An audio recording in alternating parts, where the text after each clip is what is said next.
Barry Gibb was born on September 1st, 1946, in a place called Douglas on the Isle of Man. He was the second kid out of 5 children in a family that loved music.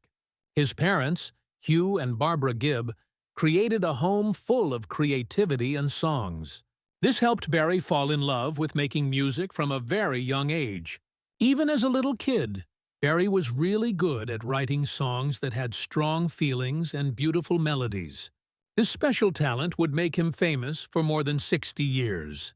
When his family moved to Manchester in England, and then later to a town called Redcliffe in Queensland, Australia, Barry's dream of becoming a musician got even bigger.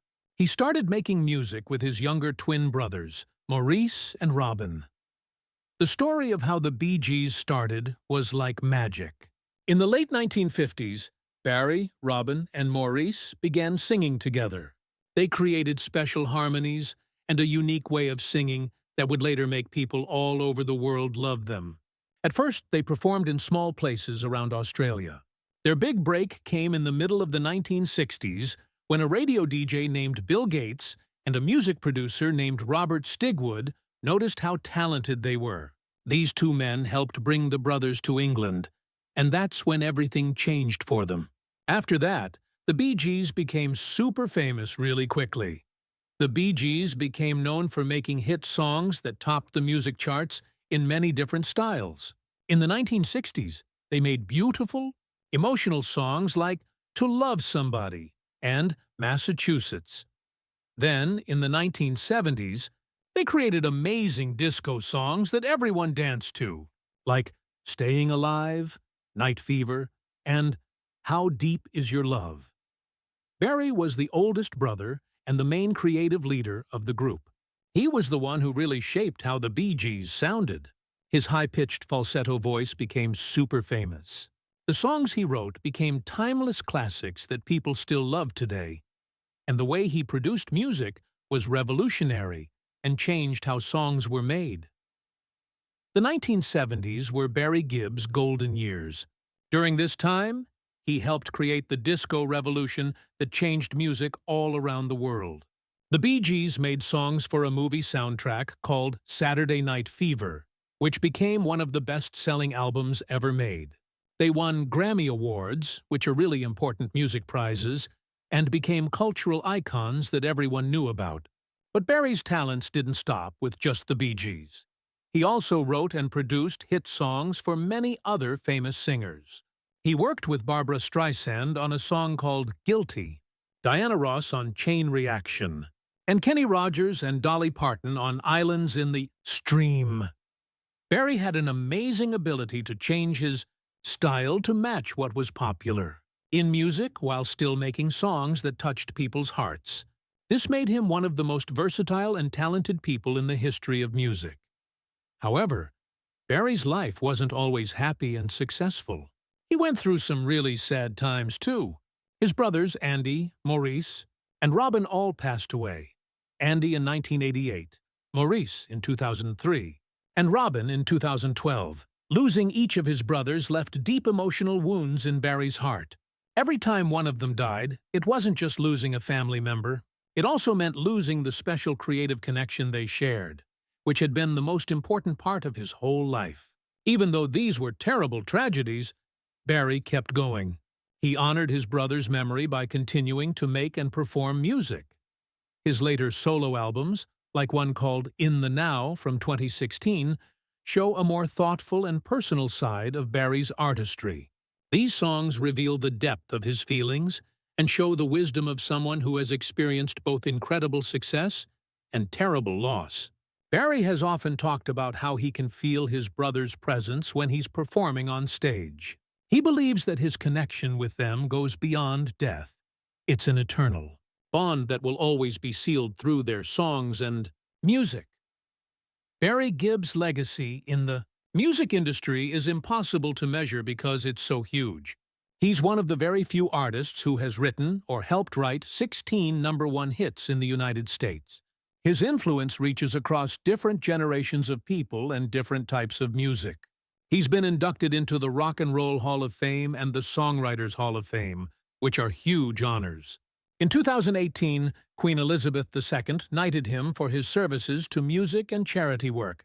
This honor shows not only how excellent he is as an artist, but also his kind and generous spirit in helping others. His distinctive falsetto voice, heartfelt lyrics, and soulful performances continue to inspire countless musicians and songwriters all around the world today. Barry Gibb's love life has been just as eventful and long-lasting as his legendary music career. It started with his first marriage to a woman named Maureen Bates. Later, he found lifelong companionship and love with Linda Gray, his devoted wife for more than 50 years. Each relationship was an important chapter in his personal growth. These relationships show the challenges that come with being famous, the powerful force of love, and the stability that helped him succeed as both a man and an artist. Barry Gibb married Maureen Bates in 1966, when he was still a young man who was just about to become internationally famous. The Bee Gees were still in their early stages of becoming a group, and Barry was trying to balance the pressures of a growing music career with being a husband. Maureen gave him emotional support and comfort during those uncertain early years, when the Gibb brothers were still struggling to become well-known. The two of them shared a modest and private life away from the spotlight of show business. However, as fame started to change Barry's world, the demands of his quickly rising career put a lot of strain on their relationship. The constant traveling for tours, recording music, and dealing with public attention made it harder and harder for the young couple to have a normal life. After 4 years together, their marriage ended in divorce in 1970. Even though their marriage was short, it represented an important stage in Barry's life. It was a time when he was discovering who he was and going through the emotional growing pains that come with becoming an adult while being famous. His marriage to Maureen, even though it didn't last, taught him valuable lessons about love, loyalty, and the sacrifices that often come with being successful. That same year, something magical happened when Barry met Linda Gray, the woman who would become not only his wife, but also his anchor through many years of both triumph and tragedy. Linda was a former Miss Edinburgh and a Scottish beauty queen. She had a quiet strength and grace that immediately attracted Barry to her. The two met during the Bee Gees' rise to fame in the early 1970s, which was when the brothers were transforming from promising pop artists into international superstars. Barry was instantly drawn to Linda's poise and down-to-earth personality. She was refreshingly different from the chaos and glamour of the entertainment world around him. Their romance grew quickly, and by September 1st, 1970, they got married. Their union would become one of the most enduring and admired marriages in the history of show business. Throughout their marriage, Linda Gray became the steady foundation that Barry built his life on. She wasn't just his romantic partner, she was also his emotional refuge. She helped him deal with the pressures of fame, the intensity of family relationships, and the creative demands of keeping the Bee Gees' extraordinary legacy alive. Together, they built a family that showed the depth of their bond. They raised 5 children: Stephen, Ashley, Travis, Michael, and Alexandra. Their home life, though sometimes touched by the struggles of fame and loss, was deeply rooted in love, mutual respect, and spiritual connection. Linda stood by Barry through every major transition in his life. She was there during the Bee Gees' dazzling success in the disco era. She remained steadfast during the heartbreaking loss of his brothers Maurice and Robin. She supported him through his battles with exhaustion, grief, and the emotional toll of outliving the siblings who had shared his musical journey. In interviews, Barry has often said that Linda saved him emotionally and spiritually. He has spoken openly about how her unwavering love grounded him and gave him the strength to keep going when his world seemed to be falling apart. "Linda is my rock," he once said, emphasizing that her loyalty and devotion kept him from losing himself in the darker temptations that come with fame. While many celebrity marriages have fallen apart under the weight of pressure and public scrutiny, Barry and Linda's union has endured. It's a rare example of genuine partnership in an industry that's notorious for relationships that don't last. Their love story, which began more than half a century ago, continues to thrive as they enjoy their later years together in relative peace. They often retreat to their home in Miami, surrounded by family and precious memories. After decades of friendship, admiration, and occasionally being distant from each other, Barry Gibb has finally opened up about his true feelings toward British pop legend Cliff Richard. Now, at 79 years old, the last surviving Bee Gee has reflected with honesty and deep emotion on a relationship that has lasted more than half a century in the constantly changing world of music. For many years, fans have wondered and speculated about the nature of their friendship.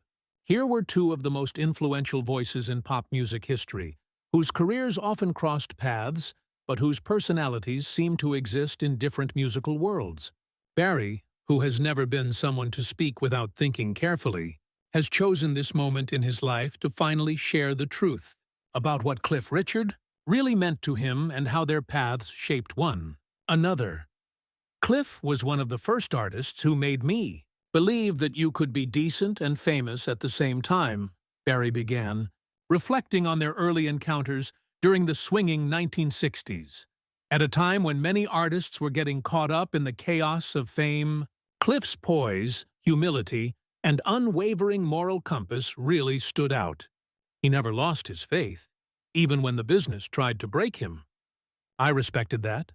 For Barry, who had seen firsthand the temptations and tragedies that came with being a superstar, Cliff's steadiness was something rare. It was a kind of quiet rebellion against the darker side of show business. Barry also remembered how Cliff's success paved the way for British artists like himself and his brothers to dream bigger. When we were still trying to find our sound, Cliff had already conquered the music charts. He showed us that you didn't have to be American to make it big. You could be from England or from anywhere, and the world would still listen. This acknowledgement carries special meaning because the Bee Gees themselves would later become global icons, helping to define not just pop and disco music, but an entire cultural era. In Barry's view, Cliff Richard's early success helped tear down the barriers that once separated British musicians from the international stage. Yet Barry's revelations weren't just about admiration and praise. He also addressed the quiet distance that grew between them over the years, a divide that puzzled many people who watched their careers. We weren't the kind of friends who called each other every day, but whenever we met, there was always respect. Sometimes life just takes you in different directions. He spoke about how the Bee Gees' rise to fame in the 1970s with hits like Staying Alive and How Deep Is Your Love placed him in a whirlwind of touring, recording, and dealing with the media. This frenzy made personal relationships very difficult to maintain. When you're on top of the world, you think you have time for everyone, but fame moves faster than friendship. Still, Barry made it very clear that his admiration for Cliff Richard never faded or went away.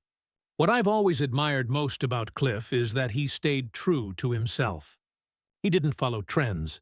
He made his own. Even when the world mocked him for being clean-cut or religious, he stood tall. That takes courage. Barry's words had the tone of someone who understood all too well the cost of being authentic and true to yourself in an industry that's built on image and constantly reinventing yourself.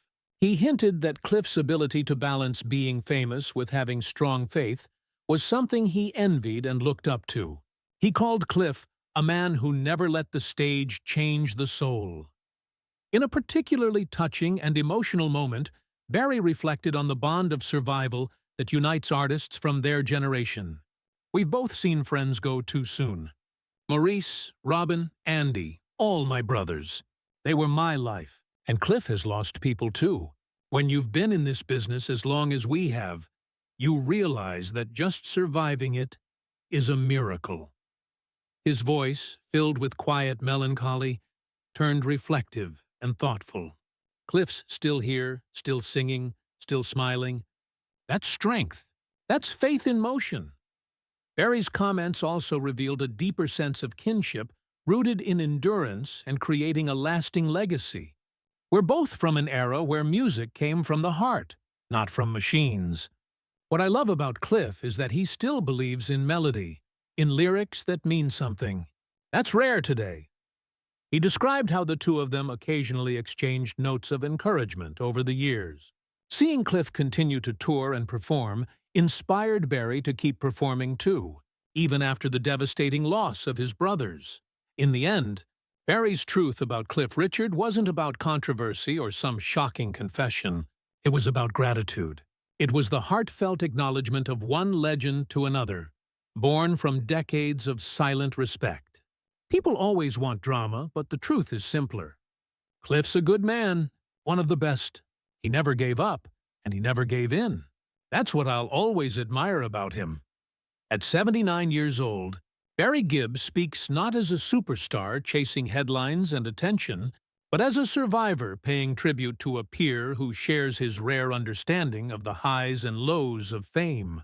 His words remind us that behind the bright lights and screaming fans, there exists a quiet brotherhood of artists who endured, evolved, and remained true to their hearts. For Barry Gibb, telling the truth about Cliff Richard was not an act of shocking revelation. It was an act of love, respect, and timeless appreciation for a man who, like him, never stopped believing in the power of music and staying true to who you are.